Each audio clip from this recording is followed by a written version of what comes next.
Le show de moto vous est présenté par la Capitale Assurance Générale,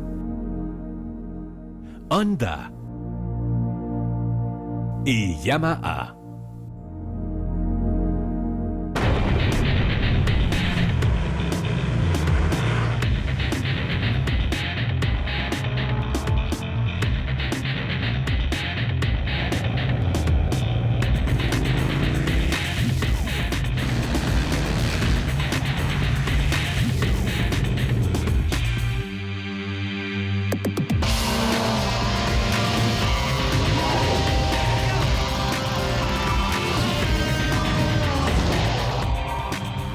Bonjour tout le monde, bienvenue à cette première édition de la saison du show de moto.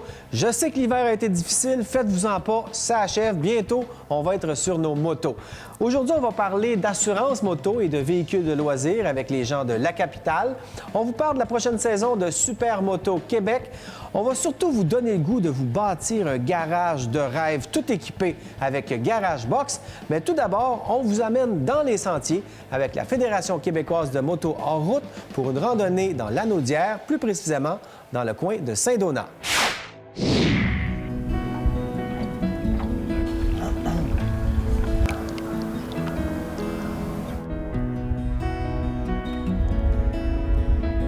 Aujourd'hui, on fait de la moto hors route avec deux gars de la Fédération québécoise de moto hors route. Et pour ce faire, on s'est loué un chalet tout près des sentiers. Alors, embarquez avec nous, on décolle.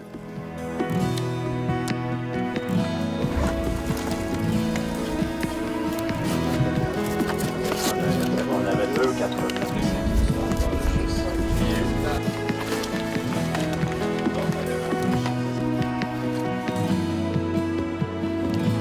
Moi, ça fait plus de 35 ans que je fais de la moto en route.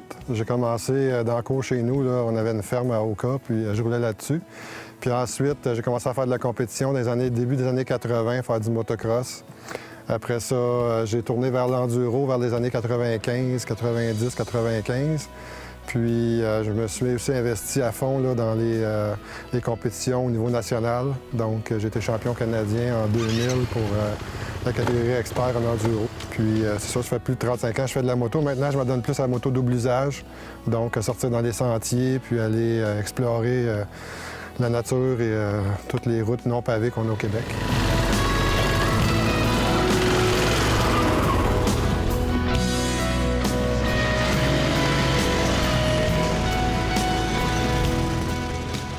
Comme ça, débutant, deuxième, troisième saison de moto. Puis pour moi, la moto en route, c'est une évolution du vélo de montagne. Donc ça fait des années que je pratique ce sport-là. J'aime être en nature, j'aime la forêt. Puis j'ai toujours aimé quand même les bébés à moteur. Puis donc de faire ça aujourd'hui, c'est un peu l'aboutissement de ce cheminement-là. Puis j'ai l'impression de vivre la même chose, mais avec beaucoup plus d'intensité, avec beaucoup plus de sensations où il y a de la technique qui est différente.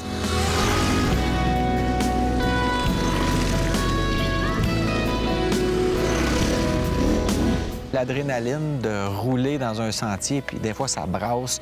Tu as des roches, des patates qu'on appelle. Ça cogne, après ça, tu arrives dans la boîte, tu glisses, tu as du sable. Surtout dans le coin ici, il y a toutes sortes de surfaces. Là. Ça passe de un à l'autre. Après ça, tu arrêtes.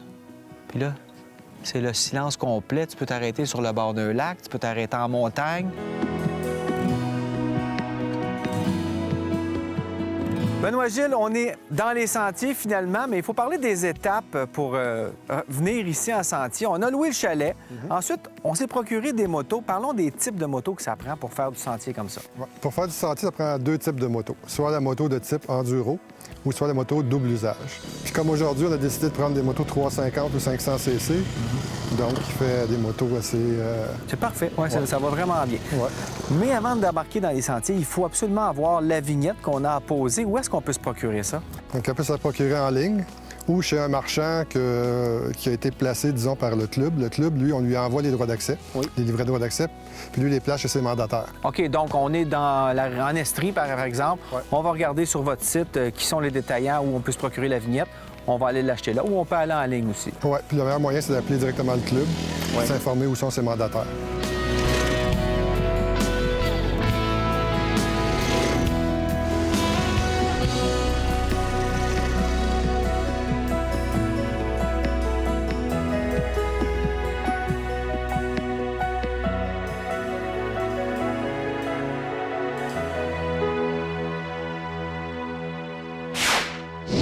Encore une fois, la capitale est de l'équipe du show de moto. Yves, c'est de la 6e année, ça va bien, c'est le fun. Éric, regarde, quand on a du fun, on en profite. C'est ça qui est important d'avoir du fun, puis on en a avec les sports motorisés.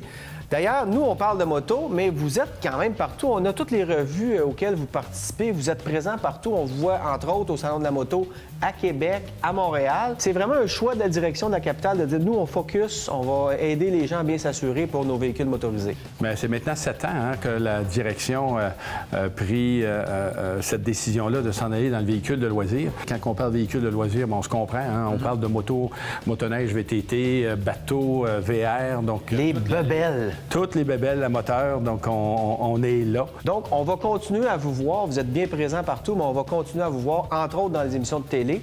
Et il y a des nouvelles plateformes qui s'en viennent aussi. Vous travaillez sur des plateformes, là. On travaille sur une plateforme assez intéressante à l'heure actuelle au niveau du web. C'est de regrouper tous nos partenaires ensemble avec une plateforme web. Ça veut dire que tu t'en vas à un endroit, tu vas pouvoir profiter autant de l'automobile et des 5 autres segments qu'on peut au niveau du véhicule de loisir sur une plateforme. Donc, quelqu'un qui a... On sait que la plupart des gens ont une automobile, mais quand ils vont aller voir le guide de l'auto, qu'on connaît très bien, qui est le 10e en grosseur au Canada, en grosseur de site web. Ouais. Donc, ça commence à être gros. Donc, tu vas tomber sur l'ensemble des plateformes de tous les véhicules de loisirs. Tu vas pouvoir voir un peu, exactement. Le guide du quad ou du bateau. C'est ça, guide du bateau, guide de motoneige. Ils vont tous être là-dessus. Tu vas choisir où tu veux aller. Et à l'intérieur de chacun de ces guides-là, tu vas avoir tout ce qui est concessionnaire, s'il y a des clubs, s'il y a une association qui est rattachée à ça. Toutes les émissions de télévision vont être à l'intérieur du guide. Donc, c'est réellement quelque chose, c'est une première qu'on va réunir ensemble, mais tu n'auras pas à jouer à différents endroits, tout dans le même segment, oui, la même plateforme, tout va être là. Mais là, on va tomber malade d'avoir d'autres bébelles encore. C'est le fait d'encourager justement à sortir dehors, puis de s'amuser et de prendre l'air. Parfait. Merci Yves, merci de faire partie de l'équipe. Merci.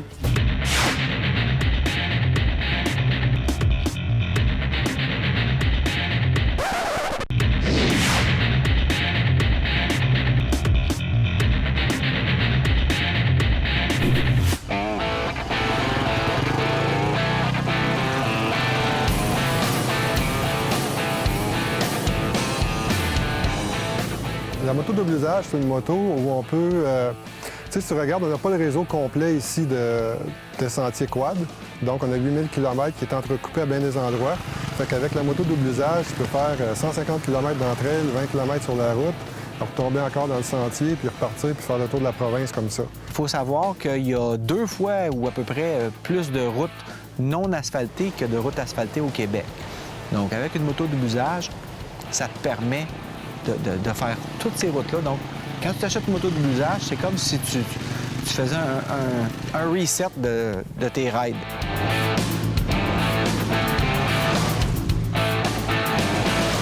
Ça va chercher un peu toutes les compétences motocyclistes que tu peux avoir, soit d'être capable de rouler dans le sentier, dans la terre, dans la garnotte, sur l'asphalte. Et avec ces motos-là, ça fait tout bien. J'appelle ça des motos pour la vraie vie. Parce qu'en plus, avec des grosses suspensions, quand tu te retrouves sur nos belles routes du Québec, bien, ça t'aide beaucoup d'avoir une bonne suspension avec des bons pneus. Et après ça, bien, le fait d'être double usage avec les grosses suspensions, bien, ça te permet d'attaquer n'importe quel chemin de terre, même des sentiers, puis il n'y a pas de problème.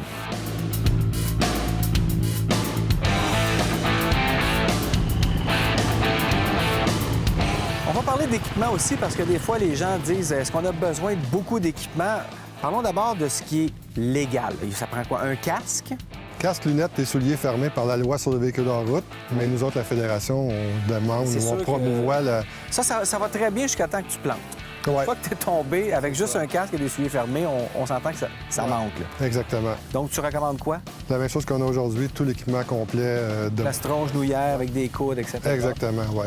Ça prend un équipement sécuritaire parce que tu peux recevoir une pierre de l'autre moto qui est en avant. Oui, ça arrive et ça fait mal. Il ne faut pas oublier aussi qu'on partage des sentiers avec d'autres véhicules. Hein? Donc, les motos ne sont pas tout seuls dans ces sentiers-là. Il y a les quads, les VTT, puis il y a aussi les side-by-side, les véhicules côte à côte. Donc, c'est un sentier partagé à 3 types de véhicules. D'où l'importance de tenir sa droite.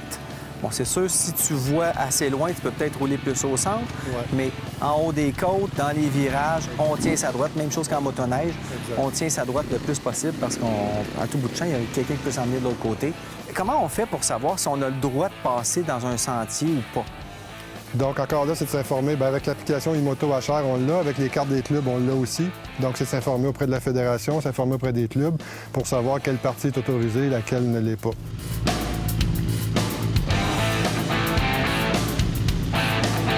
C'est facile de rouler avec des riders de différents niveaux à condition que les plus expérimentés attendent les moins expérimentés et donnent des trucs. C'est sûr qu'il faut que celui qui est moins expérimenté soit ouvert à se faire donner des petits trucs. Mais aujourd'hui, avec Benoît Gilles et Martin, Benoît Gilles est pas mal expérimenté, moi aussi. Puis Martin, lui, c'était une première. Il a beaucoup d'expérience en vélo de montagne, mais avec une moto dans la trail, c'était la première fois. Ça m'a surpris, le terrain quand même assez difficile dans beaucoup de passages. Puis ce que j'ai réalisé, en fait, c'est la technologie, c'est les motos. Les motos aujourd'hui, je veux dire, je connais, je suis un débutant, mais je connais quand même la moto depuis longtemps. Je regarde ça, je suis un curieux, puis ça fait longtemps que je pense, mais de voir comment les motos peuvent prendre le terrain, absorber le terrain, c'est incroyable. Je veux dire, du moment que tes craintes tombent, ta confiance est là, que tu appliques la technique, tu te rends compte que tu es capable d'affronter ce qui est devant toi là, sans trop de problèmes. T'sais. C'est bien important de prendre aussi une formation. Formation des gens qui donnent des formations pour les doubles usages. Très important de connaître les bonnes techniques parce que la bonne technique va t'amener à ce que ce soit simple. Si tu n'as pas la bonne technique, tu vas toujours te battre contre la moto, elle va aller à gauche, à droite. Ça n'ira pas où tu veux aller. Bien important de garder loin et puis de garder dans la direction où tu veux aller. Donc, on lui a donné quelques petits trucs. Il y avait quand même une très, très bonne base. Là. On ne l'a pas vraiment attendu tant que ça, mais on faisait comme il faut toujours faire quand on roule en groupe, soit de regarder dans ses miroirs à tout bout de champ pour être sûr que la personne en arrière, elle suit. Parce que si elle ne suit pas, il y a peut-être un problème, il faut aller l'aider, il faut revirer de bord.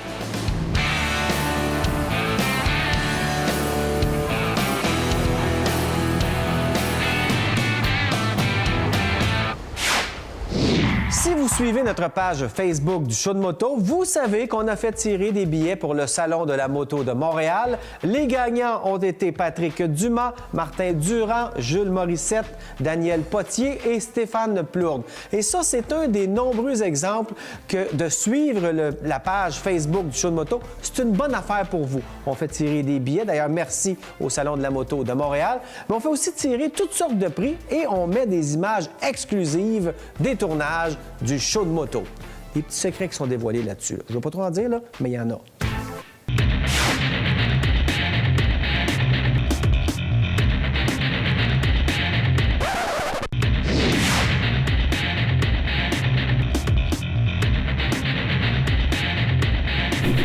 Si vous suivez le show de moto depuis quelques années, vous avez certainement déjà vu mon invité, François Cominardi de Super Moto Québec. Re-bienvenue dans le show de moto, François. Bonjour, Éric. On se croise dans... Un passionné de moto, là, ça, c'en est un vrai. La série se poursuit, Super Moto Québec, mais non seulement on peut encore voir des malades avec des motocross équipés de pneus de rue, mais on peut voir de plus en plus de choses là, dans tes événements. Et oui, tout à fait, parce qu'on a aussi les super quads. Ça, c'est la première chose. Mais là, et c'est un scoop, cette année, on va accueillir les CBR 250 Honda. Comme ce qu'il y avait dans la série Canadian Superbike. Voilà, parce que ça s'est arrêté. Oui. Donc, on a beaucoup de Québécois qui sont de Oui, c'est une belle série, une belle cylindrée, ça fait des belles courses pas mal égales. Tout à fait. Et puis, en plus, qui vont bien aller sur nos circuits. Donc, on va accueillir les Honda CBR 250. Et également, on a aussi les mini-motos. Donc, les tout petits, les petites motos, là, pas des pit bikes, des mini-motos. Exactement, mais des mini-motos. L'année dernière, au Super Moto X-Fest, on avait Patrick Trahan, qui a fait le Paris-Dakar et que tu connais bien. Il y avait aussi Black Werton, qui est un pilote de supercross américain, qui était là. L'année dernière, on avait 25 pilotes américains au Super Sur les Moto. petits circuits comme chez Mecagliss, Ouais, ça fait des belles courses. Voilà, exactement. Ils venaient faire une manche de leur championnat à Mecagliss, Super Moto X-Fest l'année dernière. Qu'est-ce qui fait que tu t'intéresses autant au sport motorisé et surtout à la moto comme ça, toi? Eh bien, ce qu'il y a, c'est que moi, j'ai toujours été un professionnel de la moto. Et le super moto a quelque chose de spécial, c'est que on peut faire de la compétition la fin de semaine et repartir en moto le lundi avec la même moto. On a beaucoup d'anciens coureurs motocross qui font ça, qui, eux, trouvent peut-être ça un peu plus relax que de courir en motocross, que de faire du supermotard. Ça fait une autre discipline. Exactement, sans être relax, c'est moins dur. C'est moins dur physiquement. Sur les articulations, au niveau des sauts. Et d'ailleurs, notre vétéran s'appelle Steve Scharf. Il a 61 ans. Wow. C'est un ancien pilote de motocross et il a encore gagné. Il gagne des titres à tous les ans. Il a gagné encore tout à fait cette année. Ouais. C'est bon, c'est bon. Est-ce que tu sens que les gens commencent à connaître un peu plus? Parce que les premières années, tu nous parlais de ça, puis c'est comme si tu nous parlais d'un ovni. Mais là, on dirait que les gens commencent à connaître un peu plus la discipline. Ben, il faut espérer. C'est toujours très difficile et c'est tellement magnifique le supermotard du fait de ces glisses qu'on a dans les virages. Donc on aimerait que ce soit plus connu. Puis en tout cas, je vous dis, venez voir du supermoto. On a 5 courses cette année. Au Québec seulement.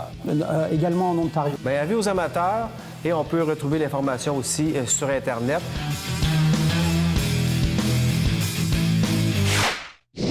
Participez au tout nouveau concours Profitez de la vie avec la Capitale qui vous offre la chance de gagner l'un des 5 prix d'une valeur totale de 150 000 $.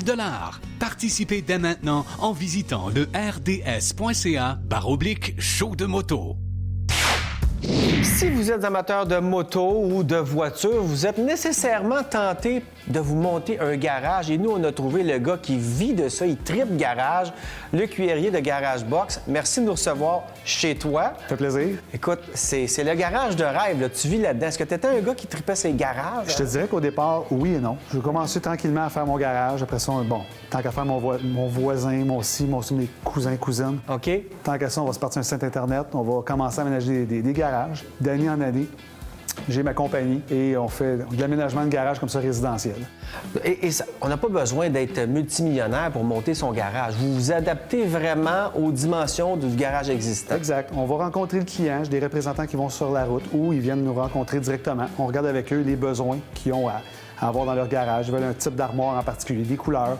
On va vraiment aménager le garage en conséquence des besoins du client. OK, c'est pas vraiment un kit là, que vous vendez, le même kit à tout le monde. Non. Ça s'adapte. Exactement. Et on n'a pas besoin d'être seulement amateur de sport motorisé. On a aussi, on voit dans vos salles de montre que vous avez des garages adaptés plus aux gens qui font du vélo ou d'autres, du jardinage, n'importe quoi. Exactement. On a des types de panneaux muraux, ces choses-là qu'on va pouvoir accrocher tout ce que le client veut avoir dans son garage. Il est tanné d'avoir du stock qui traîne partout à terre. Oui, Donc, on va aménager vraiment son garage en conséquence, qui va pouvoir entrer sa moto ou son auto directement dans le garage. Est-ce que c'est long à installer? Parce qu'on voit les panneaux, on voit tout ça. Ça prend combien de temps pour faire ça? J'ai quand même une bonne équipe d'installation. Je te dirais, là, une journée, 2 journées, tout dépendant de la grandeur du garage, mais environ une journée, là, on commence le matin et le soir, tout est fait. On voyait pas ça jadis. Là. Je me rappelle, j'étais jeune, mon père avait son garage, mais c'était un peu pêle-mêle.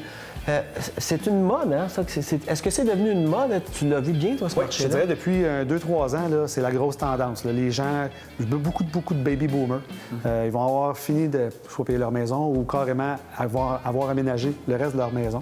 Il reste le garage. Ils arrivent avec une belle voiture, une belle moto, donc ils veulent avoir en conséquence, écoute, tant qu'à avoir un bel emplacement pour avoir une belle moto, ils vont rentrer là. Ah, c'est pas juste pour du rangement, c'est un peu pour mettre en valeur leurs bijoux. Là. Oui, exactement. Cool. Bien, en tout cas, merci beaucoup de nous recevoir. Je pense que je vais coucher ici, moi. Oui? Ouais. Très bien. T'as un petit lit de camp, quelque chose? On va te trouver ça. Merci.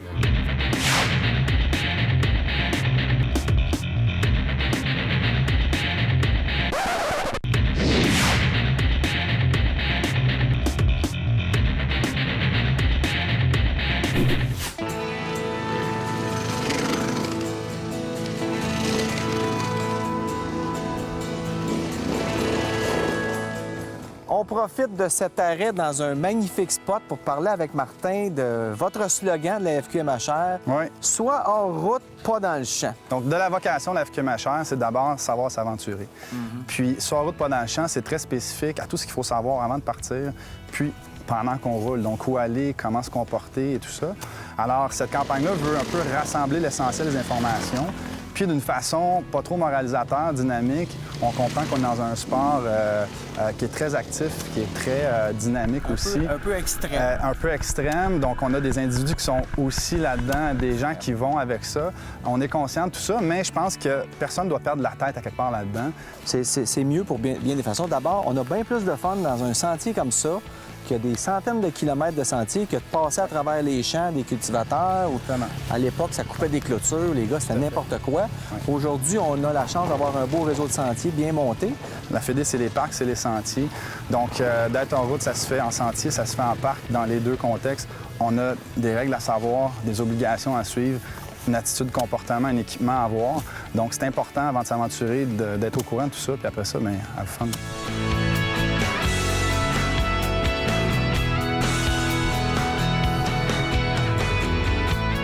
Je me rends compte aujourd'hui, en roulant avec toi, Benoît Gilles, que c'est vraiment bien fait au niveau de la signalisation. On a vu plein de pancartes. Il y a des fois, on n'est pas habitué ou au contraire, on est très habitué d'un sentier, on ne les voit plus, les pancartes. On sait on passe où. Tu sais, quand tu es en sentier, tu roules ton sentier, il y a des curves, des courbes, des choses comme ça. Mais au départ du sentier, c'est important que les clubs affichent le panneau. Puis on voit ici chez Club Quad-Waro que c'est très bien affiché. C'est un bon club, ils ont bien fait leur travail. Les clubs reçoivent de l'aide financière des deux fédérations, Fédération de quad, Fédération de moto, afin de bien baliser leurs sentiers, bien les aménager et tout ça aussi. Donc c'est un peu ça votre rôle de la Fédé. Quand on achète la vignette, c'est pas pour aller n'importe où. Là. Vous redonnez au club pour que justement ça soit facile pour les usagers qui décident de profiter des sentiers de se retrouver. Donc ça paye des pancartes, ça paye des ponts, ça paye de l'entretien. Ça, en plus, tu sais, comme sur 100 83 retournent directement au club pour l'entretien de ces sentiers, l'aménagement de ces sentiers, signaliser, tout ça. Puis il y a aussi des subventions à l'extérieur de ça qui viennent des fédérations pour aider les clubs, soit au kilomètre ou des sommes d'argent qu'ils reçoivent là, pour l'entretien des sentiers, l'aménagement et tout ça. Donc, bravo! Bel job, c'est vraiment le fun. Merci, Eric.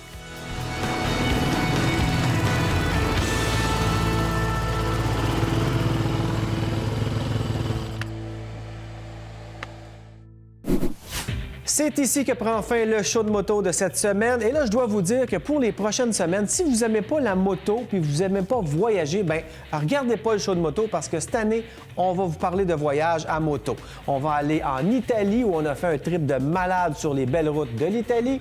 On est aussi allé du côté de l'Alberta et de la Colombie-Britannique avec notre grande aventure Honda. Et la semaine prochaine, on vous amène en moto hors route au Vermont. Et on va aller aussi en Californie, plus précisément à Palm Springs, pour le lancement du Scrambler de Ducati. Soyez des nôtres! Le show de moto vous a été présenté par la Capitale Assurance Générale, Honda et Yamaha.